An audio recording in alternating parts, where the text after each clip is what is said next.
صلوات والسلام فرمایل وی درې سيزونه مې ډېر زیات خوښ دي.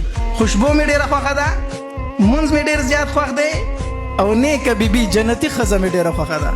ابوبکر رضی الله تعالی عنہ فرمایل وی د الله پاکه پیغمبره زه ووایم چې زما څه سيزونه خوښ دي؟ وی او ووایه. وی زما هم 3 سيزونه ډېر خوښ دي. زما هم څه خوښ دي؟ 3 سيزونه.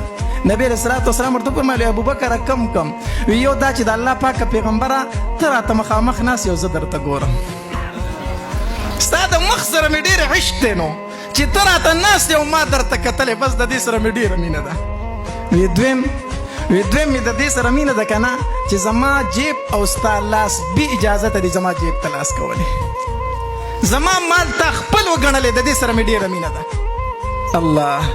او دریم مې د دې سره ډېره مینه ده چې زما لور ستا په نکاح کې ده.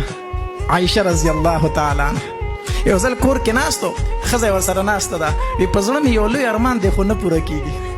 ابوبکر رضی الله فرمایل ښځې ته وی په زړه مې ډېر لوی ارمان دی خو نه پوره کېږي. نو ښځې ورته وی څه ارمان دی په زړه باندې؟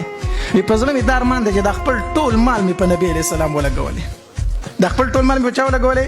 په نبي علیه السلام. خو دا ځکه نه پوره کېږي چې نبی علیه السلام ته زه د خپل مال ورکوم نو زما لاس په بره یو د نبی علیه السلام لاس په څه وي؟ ښکته. ځکه چې ته چاته یو شی ورکوې خو ستا لاس په بره دغه لاس په لاندې دي که نه. وی چې زه د خپل مال نبی علیه السلام ته ورکوم نو زما لاس په بره یو د نبی علیه السلام لاس په ښکته یو، دا ماته مناسب نه ښکاري چې زما لاس دې پورته د نبی علیه السلام د لاس نه شي.